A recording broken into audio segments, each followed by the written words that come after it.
I'm going to be honest, this is like the fourth time that I've tried doing this. It's like I can't do the show unless I'm doing it live.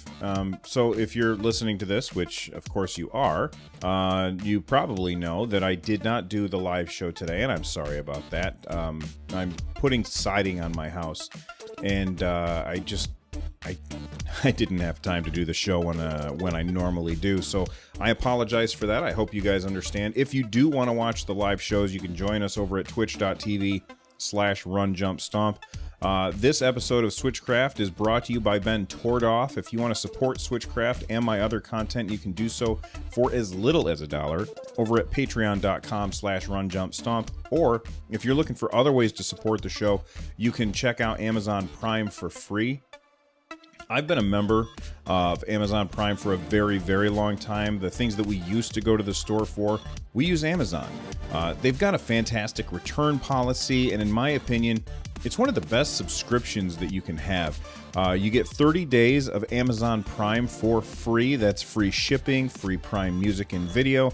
It comes with Twitch Prime. Best of all, if you sign up for Amazon Prime using my link, you are supporting the show. So if you want to help out the show and check out Amazon Prime for free, head on over to runjumpstomp.com/Amazon Prime. I'm looking at a tweet here from Nintendo. It says tune in on 9/6, that's today, at 3 p.m. Pacific time. That's right about now, actually. And there's going to be a direct for around 35 minutes of information on upcoming Nintendo 3DS and Nintendo Switch titles. You can watch it over at nintendo.com/Nintendo-Direct. But it is not going to happen today because there was a powerful earthquake in Hokkaido, Japan. And in response to that, Nintendo decided to delay this week's planned direct. This is from a second tweet from them. They said that we will provide a new time and date in the near future. Thank you for your understanding. Of course, there's horrible people on the internet who are upset that their video game news got delayed. And to those people, I say, go to hell. We don't need you here, you know?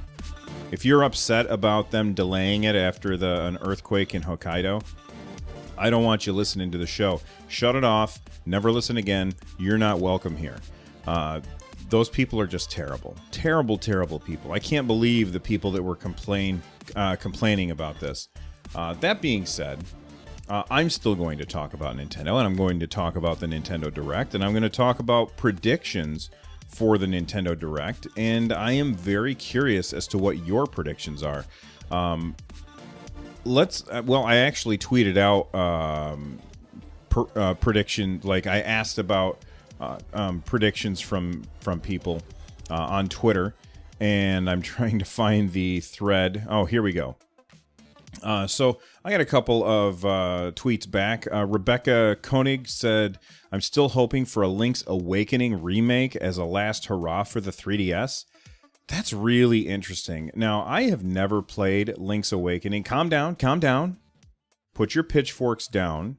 Everybody's mad at me now because I've never played it, but I haven't, and I'm sorry. I would love to play a remake of that game.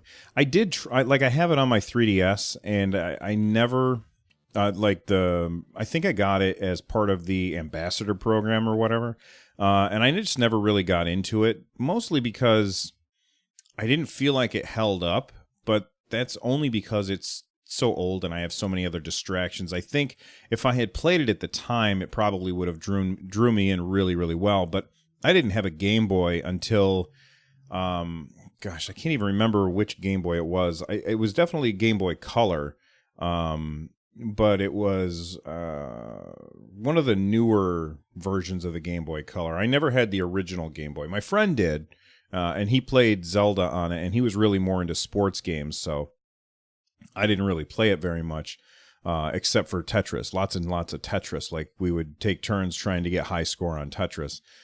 Which I love that game, but I would love to play Link's Awakening, like a remade version of it, using the assets from Gosh, what the heck is the one where Link turns into a painting? I can't remember the name of it, but that one, a Link Between Worlds. I think that would be a fantastic thing. Let's see. What else did people say? Joel Mead says, in no particular order. Number one, a short Smash reveal. I do think that that's something that we'll see. We'll probably see it at the end of the Direct. So we'll see a bunch of stuff from the Direct. And then we'll see maybe Mr. Sakurai will come on and he'll be like, this is what the Spirits mode is. Or maybe he'll unveil a couple of characters. I guess there's rumors that there's up to 8 more characters to be revealed, which is pretty interesting. Number 2, Joel Mead says, decent length Mario Party focus. That's too bad. If that's the case, I'm not really interested in watching gameplay of Mario Party. It's always boring to watch. I would love to play it, but I'm not interested in watching it at all. And I don't need to be sold on Mario Party. That's a game that I think pretty much everybody's who has a Switch will probably pick up because it's a fun multiplayer game that you can have when you have some people over, whether they are into video games or not. Everybody can play that game pretty well. It's going to be fine.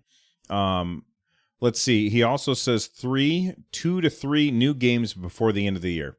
I would love if it was 2 to 3 more games before the end of the year. I think maybe 1 to 2 more new games before the end of the year.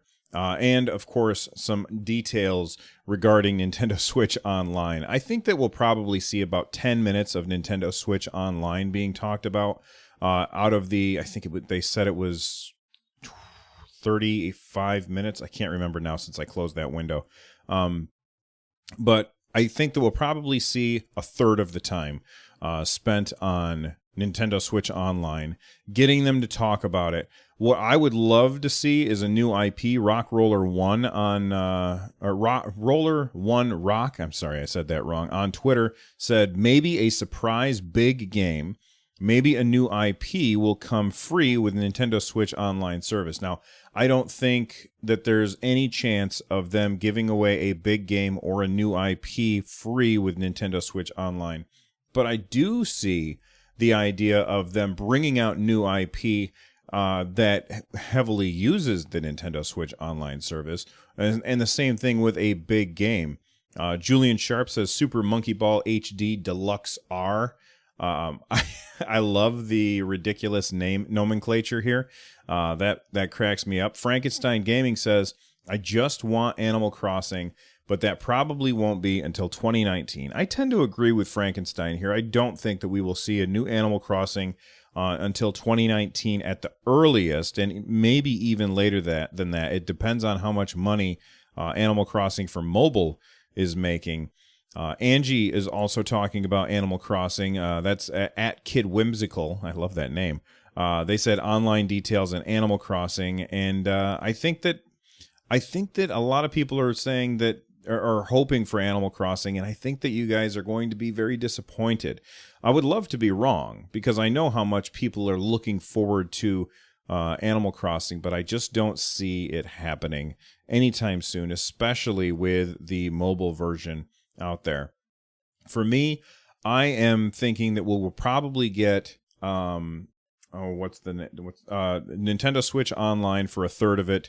We'll spend a third of it, well, probably not a third of it, maybe a little bit of it, showing off a port of some kind from the Wii U.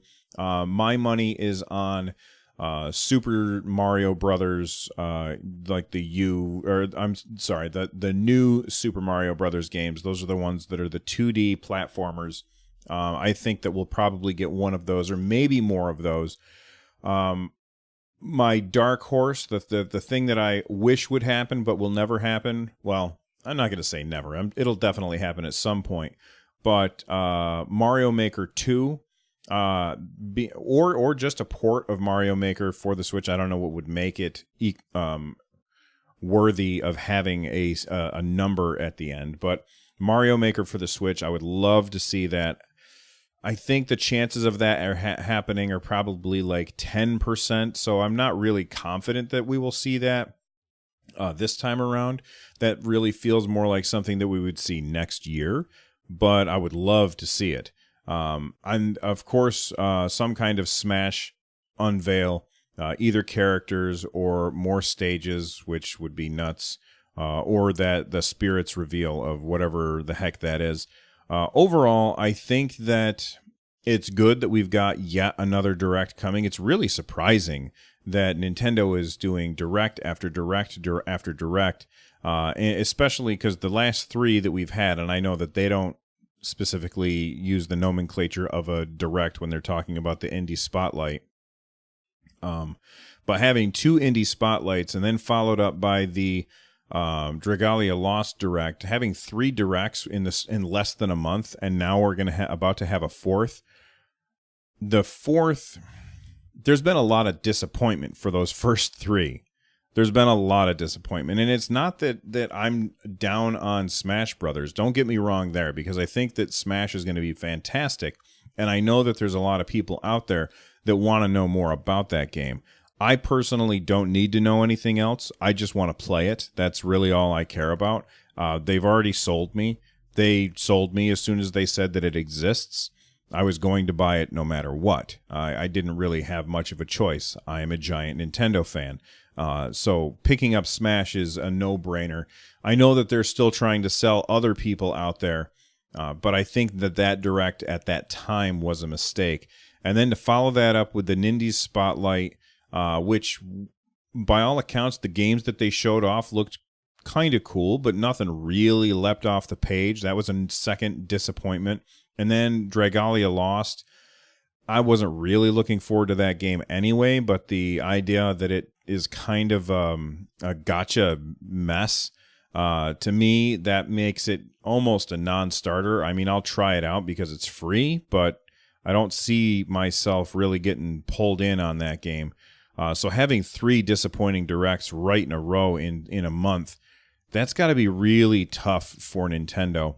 And I feel like if they don't really deliver on this one, there's going to be a lot of people who are going to be jumping up and down and screaming, which is what makes me think that they've got something really big up their sleeve. I mean, you look at what Mr. Kimishima said right before he handed the reins over to Mr. Furukawa. He said, look, we have not announced everything that we're doing this year, so you can expect more, and we have the plans in place to sell 20 million Switch in this fiscal year, which is bananas. Like, that's a pretty, what's the word I'm looking for?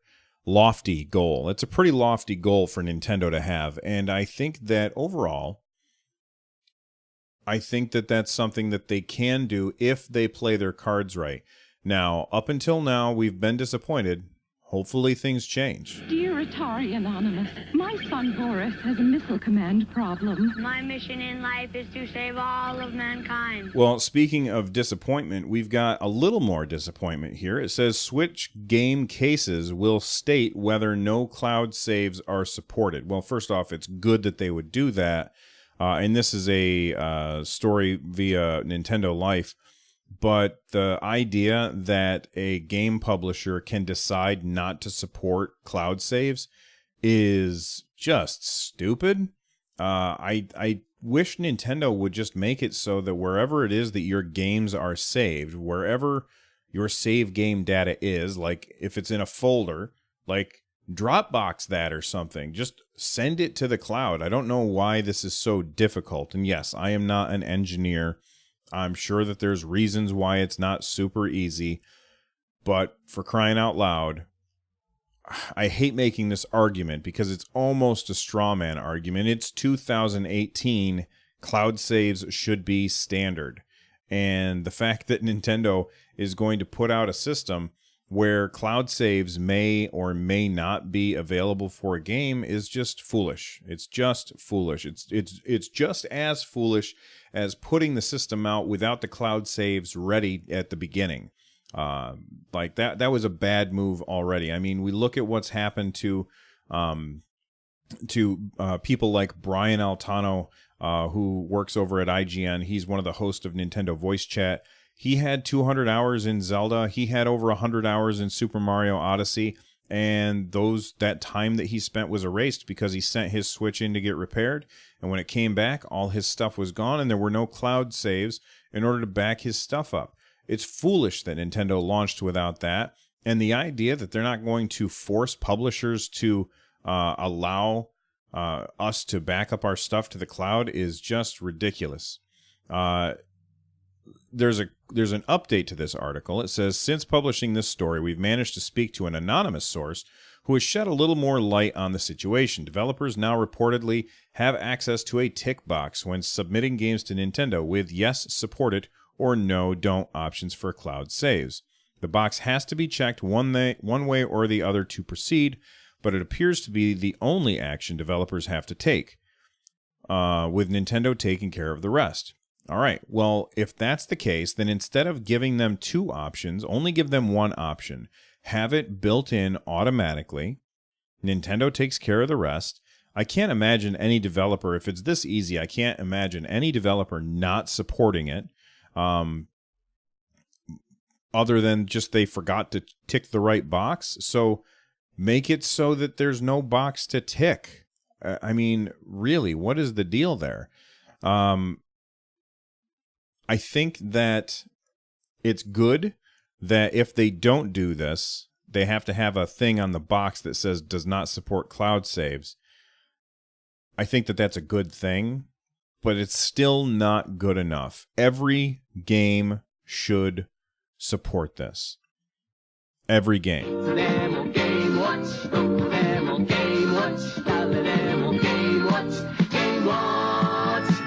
Two more things to talk about. One is really quick, and then the other one I want to get a little bit into, but I don't want to take too much of a deep dive on it, just because I don't know how I feel about this. The first one is Yoshi's, the new Yoshi game, I guess, has accidentally leaked the title early. If you consider that kind of thing a spoiler, then don't look or don't listen.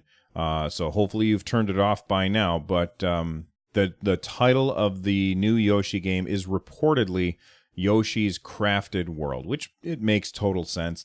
I don't really care. I'm not a huge fan of the Yoshi games. I know that a lot of people are huge fans of the Yoshi games, and I definitely like the aesthetic of the Yoshi games. I think that this one looks really, really good. I'm not interested in playing it very much. I think my son will get into it. He'll have a lot of fun with it. He loved the new Kirby game, Kirby Star Allies, I think it was. He adored that game. He's working on 100%ing it. He'll probably really enjoy this Yoshi game. I'm not really interested, but if you wanted to know what the name of it is, I guess it's Yoshi's Crafted World, which makes perfect sense since you take into account that it's very cardboard boxy kind of thing.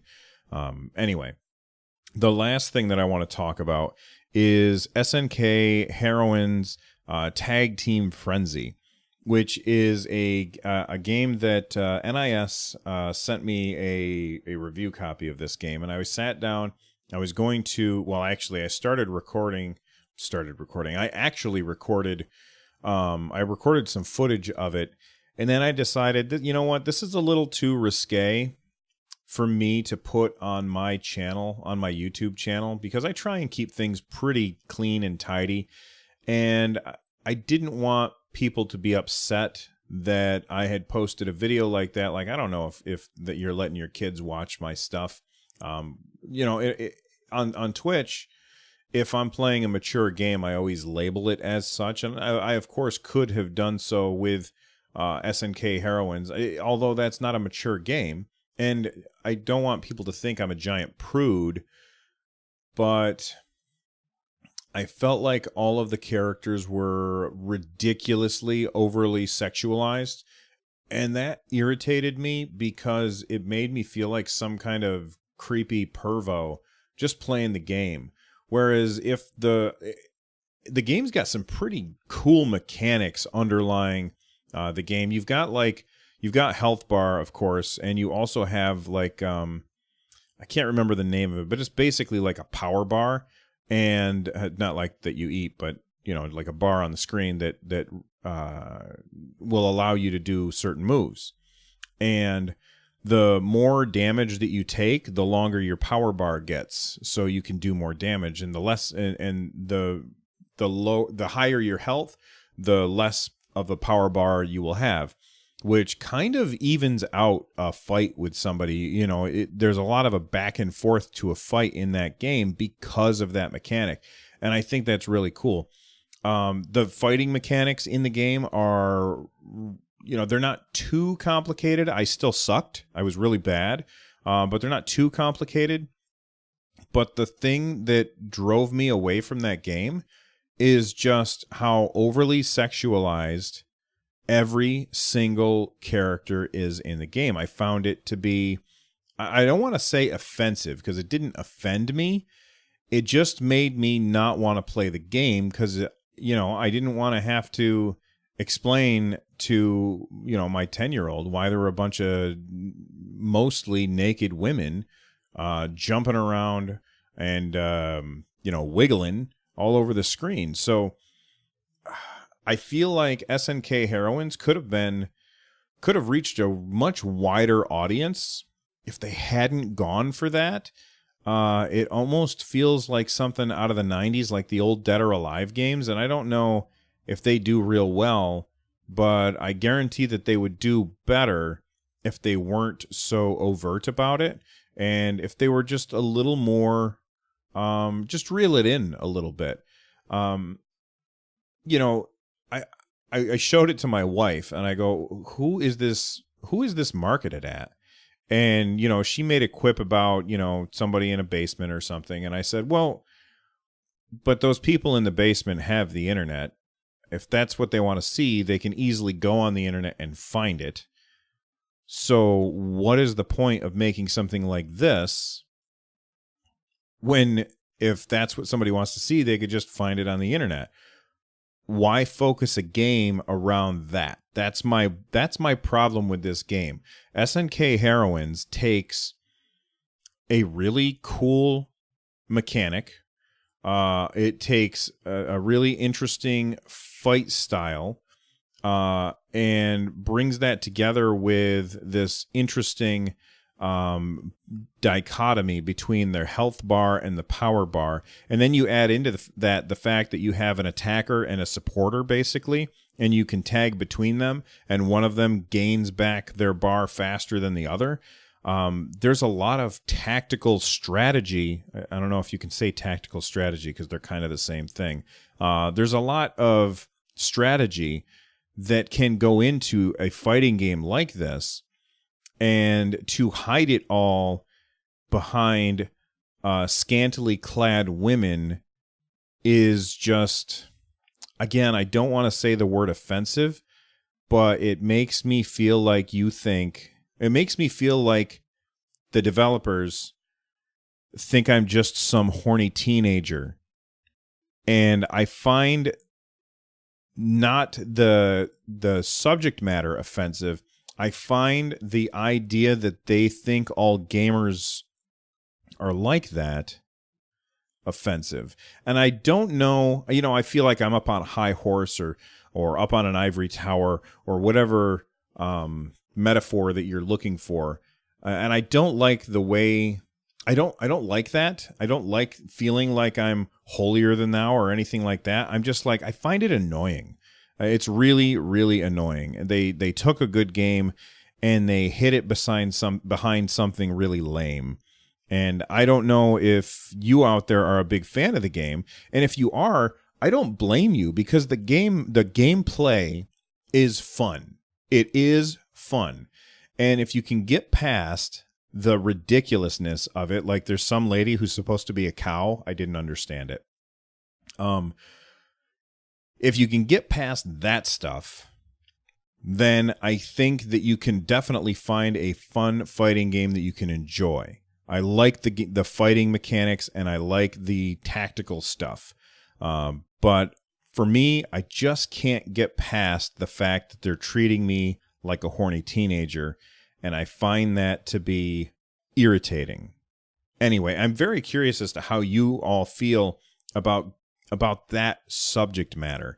There's a couple other things that I want to know. First off, I'm asking you all for feedback now. Then there's a couple different ways that you can give feedback. One way is to join the Discord. Head to runjumpstomp.com/Discord. There's a feedback channel on there. Another way that you can get a hold of me is on Twitter. Let me know what you think on Twitter. You can also email me, bill@runjumpstomp.com. You can, I'm trying to think of other ways. You can call and leave a voicemail at 260-RUN-JUMP. I don't know if you have to be in the U.S. for that or not, but those are ways that you can give feedback, and I would love it if you could give feedback. You could also just do a comment on the website. So for this episode, which is episode 234, you would go to runjumpstomp.com/234, and on the bottom there's going to be a spot where you can have a discussion, and you can discuss this right there, or discuss anything right there. But the feedback that I'm looking for a couple pieces of feedback. First off, what are your predictions for the upcoming Nintendo Direct? We've got some time to talk about it because we don't know when it's happening. I want to know what you guys think we're going to be seeing. Secondly, I want to know how you feel about that cloud save story that I talked about. And finally, I want to know how off base you guys think I am. Tell me why I'm wrong about SNK Heroines. Watch a video of it. Let me know why I'm wrong about it. Again, I feel like it's a really good game hidden under a layer of ridiculousness. And I want to know why you all think I'm wrong. Or maybe you think I'm right. I don't know. That's probably doubtful, though. Most people disagree with me on most things. Anyway, thank you all for listening to the show. I'm sorry that I didn't get it done live. The siding job is taking much longer than I expected. And, we're chipping away at it, though. We're getting it done. Anyway. Let's see. Let's wrap things up. Music for today's episode. I didn't even pick anything yet. Is going to be Techno Axe. Shuffle Through the Night is the name of the song. Techno Axe, Shuffle Through the Night. You can find that over at runjumpstomp.com/music. And don't forget, if you want, well, this is the full show, but don't forget, you can watch live over at twitch.tv/runjumpstomp. You can check out the YouTube channel, youtube.com/runjumpstomp. Although there's no video version of this podcast today because I'm not recording it live. And finally, if you're looking for ways to support my content, there are a million ways that you can do that. Some of them are free. One way to support my content, and it's super easy to do, is just review it on iTunes. All right? Let me know. Send that review. Let me know what you think. I really appreciate it. If you're looking for other ways to support the show, head on over to runjumpstomp.com/thank you. Don't forget, if you join the Patreon, you can get another podcast. So I actually have a second podcast that I'm doing all about pretty much anything that I feel like talking about that doesn't fit into this little neat bucket. So if it doesn't fit on Switchcraft and I want to ramble about it for a little while, I post it to the Patreon. Join the Patreon, and you can listen to that for as little as $1. I'm going to stop talking about it now. You all, please stay awesome, and I will see you all next time. Bye-bye.